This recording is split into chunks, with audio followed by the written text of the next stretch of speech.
I'm Jack Berger, and you're watching Taped with Rabbi Doug. We're gonna see Rabbi Doug.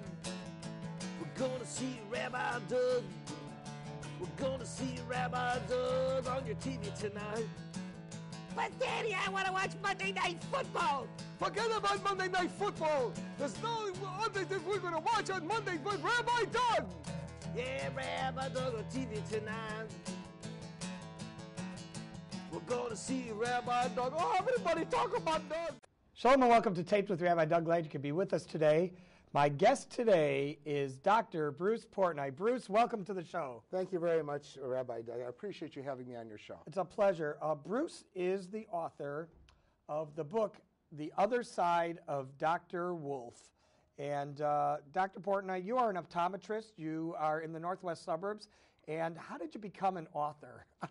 Well, I'll tell you, one of the main reasons that I decided to do this book was that I've been politically involved writing op-ed pieces since the 1993 post-Declaration of Peace principles. And I saw at that time... In the Middle East. In the Middle East.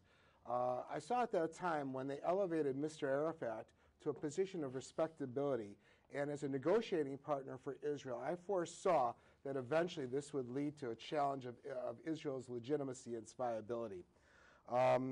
Other factors started entering into that too, because I've always had a strong connection with Israel. And up until 1993, I saw things on an even keel. But since that point in time, I saw Israel becoming more of staged as a pariah on the world scene. And I saw that there was actually a concept being brought forth, a world without Israel. Imagine that, a sovereign state of Israel, their very existence being challenged, being brought about by forces that we had, in good faith, decided to seek peace with, but it's turned against us. And lastly, I'm very, very concerned about the resurgence of anti-Semitism. I see this also gradually getting more and more, but now I see it more cloaked in the more politically correct anti-Israel rhetoric. So these things brought me to a state of serious concern about the viability of our tiny refuge, our tiny homeland in the Middle East. Let me tell our audience a little bit about you. It was 5 years ago that you decided it was time to pursue a second passion in writing, and you sold your practice and started seeing patients only part-time while you were working on this book so much. The Other Side of Dr. Wolf has since become an award-winning, internationally read action adventure novel. It's a fast-paced story told through the eyes of John Wolf, a Jewish man whose life is tragically altered when his wife received an email laced with danger. He will meet G.P. Mehmet, a retired FBI agent from Palestine, and the two will unite to uncover details of an Iranian-based and State Department-assisted nuclear terror plot targeting Jerusalem. While the book is fictional, you say it does address legitimate concerns, as we are all aware of those legitimate concerns, yes, of Middle East terrorist sympathizers and rising anti-Semitism, as well as the growing fear of nuclear power to such nations. It was independently reviewed by a number of agencies, and the Midwest Book Review gave it 5 stars. Yes.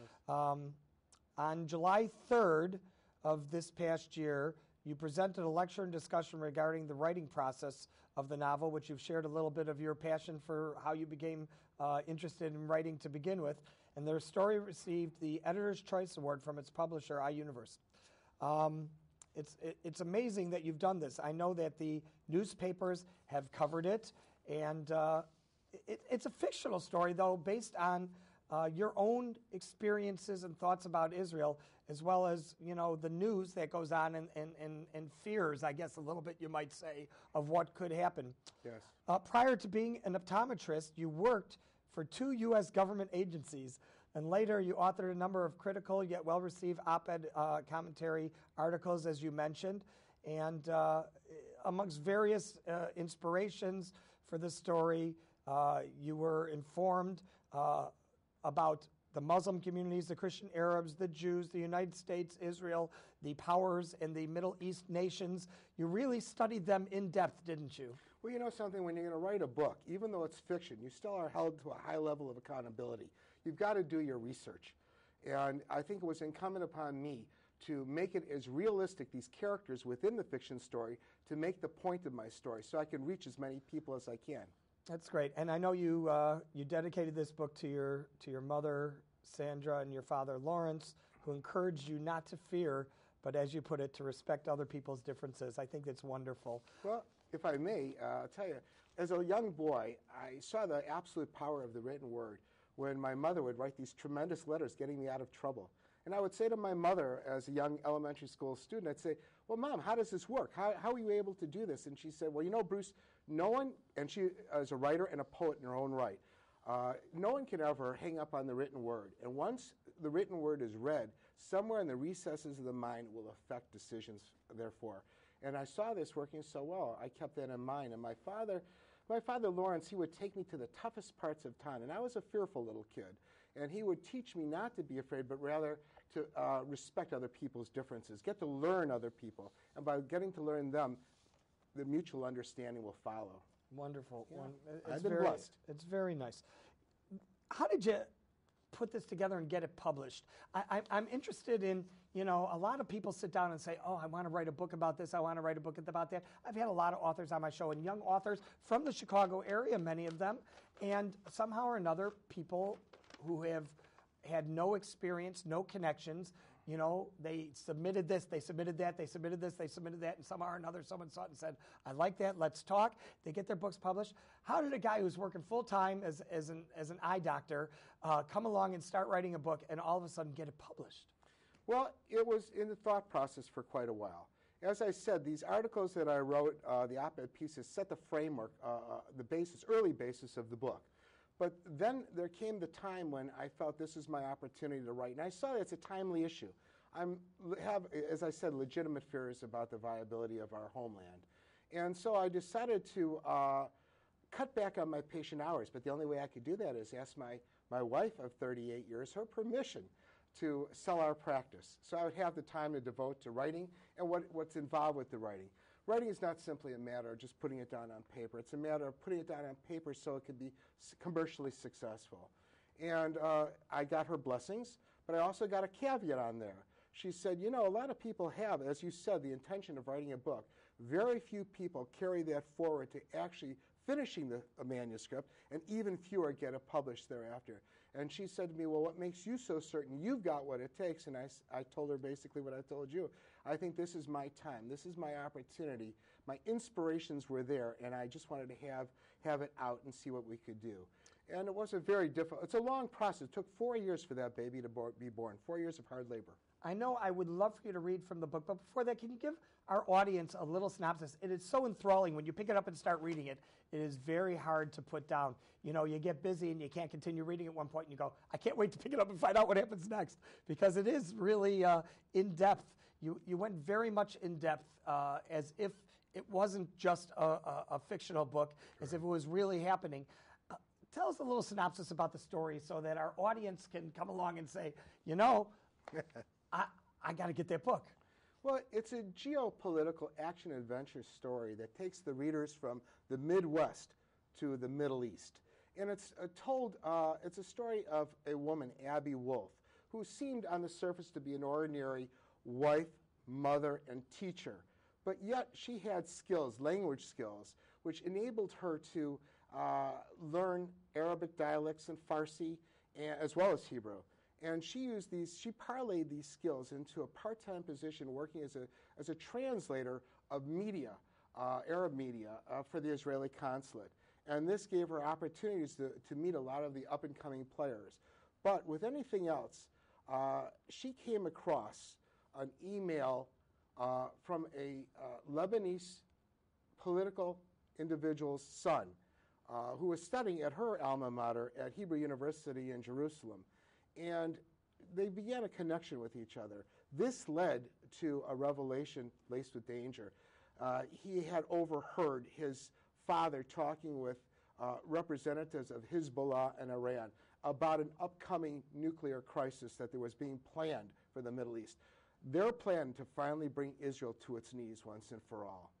And this was to be followed up by a coordinated Arab attack. And what's so frightening about this as well is that although the Sunnis and Shiites have their differences, for this goal to be Reunite. accomplished, they were going to settle down and work together. Apparently, they want us out of the way. And the book tells in detail how a retired FBI agent of Palestinian descent hooks up with a Jewish man subsequent to this auto accident, which left his wife in a coma and his daughter dead, to pursue clues. There was little pieces of evidence that were coming out that this was not routine, and that it turned out he would use his intelligence sources to find out that Abby was considered a potential unregistered foreign agent, and a lot of things happened because she stumbled upon something thanks to this Lebanese student who felt comfortable to communicate with her via email. But this, again, set up a tragedy that would result in serious consequences to her family. Just amazing how you put that together. It's complicated. Tell me something. You know, a lot of times authors come together in books and they pick the names of their characters out of someone they know or some connection. Was there a Wolf family or an Abby that you were close with that came and brought you to these names that you use in the book? You know, that's a really good question. You know, you write what you see, you write what you know, you write what you experience. And then being a fiction writer, you got to be very careful to mask those figures. I used basically everybody that I've ever met in my life, both good and bad.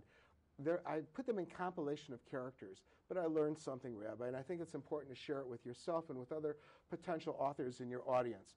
You've got to insulate these characters, because if by accident you show character traits that somebody close to you can identify with, it can open up a whole can of worms, and this is not where you want to go. Sure. But I would say I use the names of people within my life to facilitate the story, but I didn't use their characterizations. It is a fiction novel. I understand. When you were writing this novel, did you in the back of your mind say, I want to make a political statement with this novel? Or did you just want to say, you know, this is something that could happen? Or was this really a political statement from you saying, watch out, world? Well, I don't think I'd go to the extent that it was a political statement to say, watch out, world. But I think within our Jewish community, I'm very fearful that a lot of members within our community are not seeing what's happening right now. I think they're preferring to take a blind eye approach to it.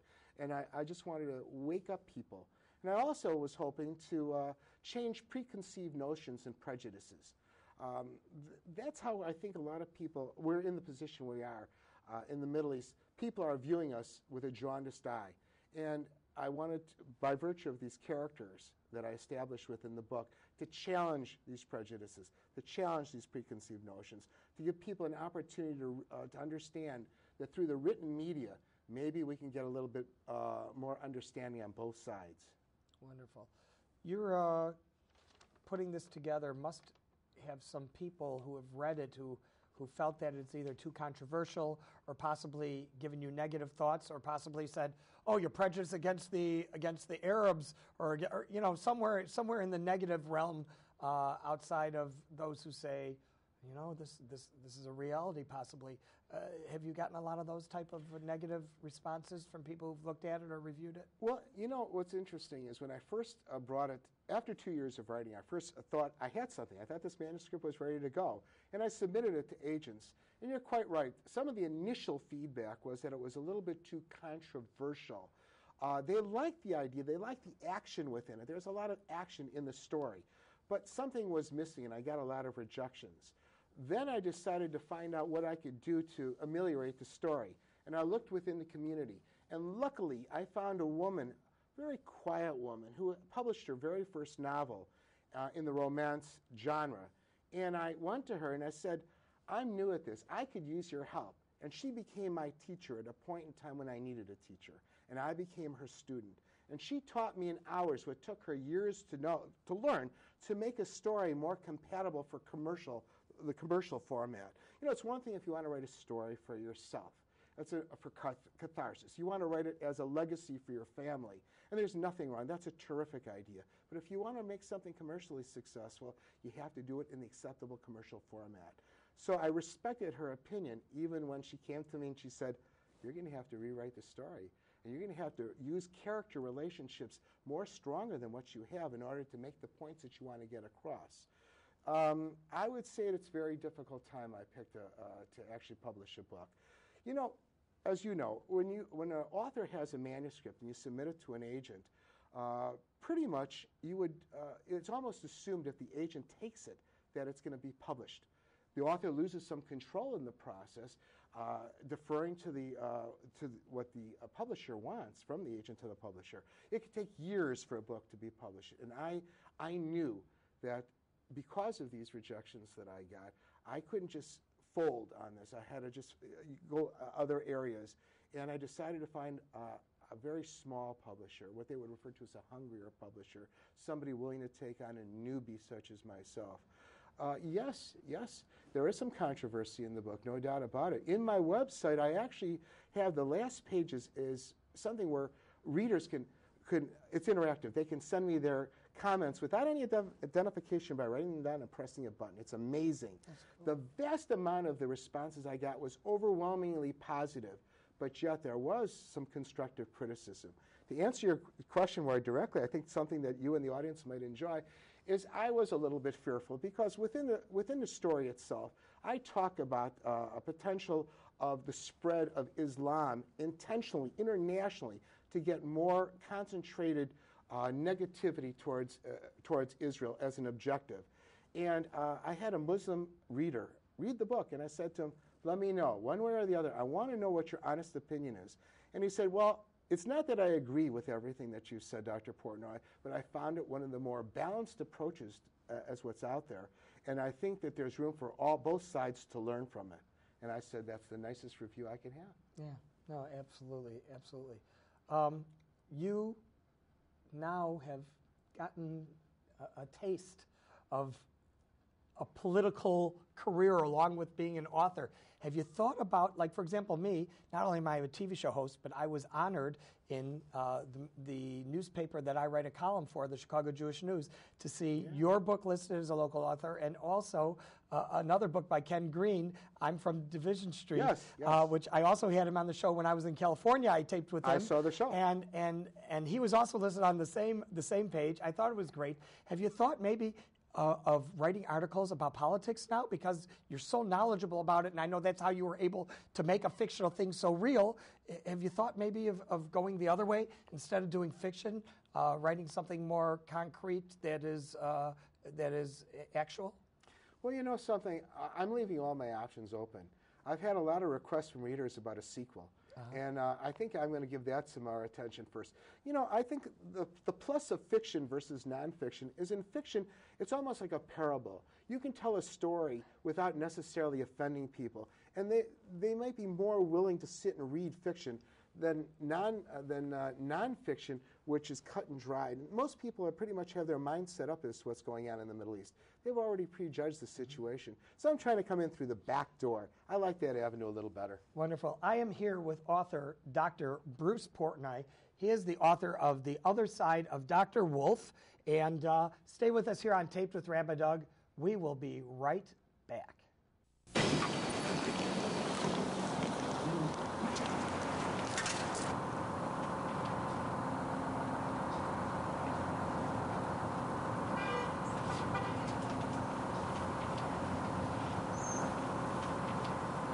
Ma'am, I'll have to ask you to move to the rear of the bus.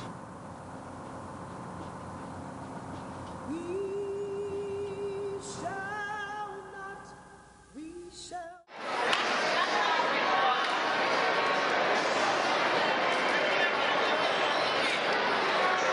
You're watching Taped with Rabbi Doug.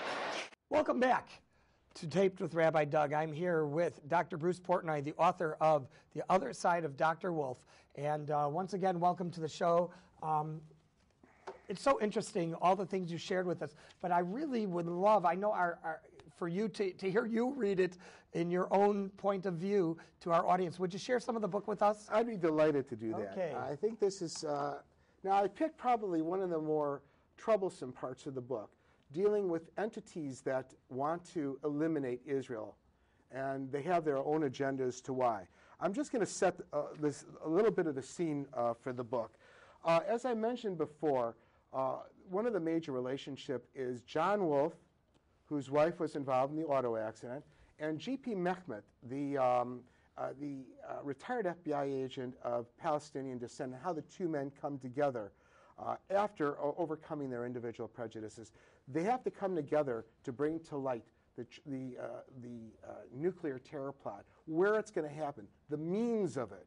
So now what's happened is that the State Department, which is the co-conspirator with Iran and the terror elements that are coordinating this, has found out about John Wolf and Mehmet.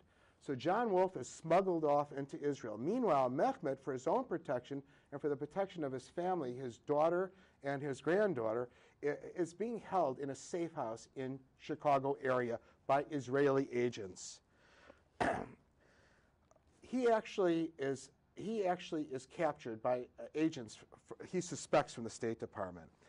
For the next several hours, I was repeatedly asked about John and Abby Wolf. Each time the questions posed were only slightly varied from the earlier ones. This man, Bob, one of the captors, is a professional. He knew what he was doing, and he proved it by trying to periodically trap me up in a lie. At first, the questions were seemingly innocuous.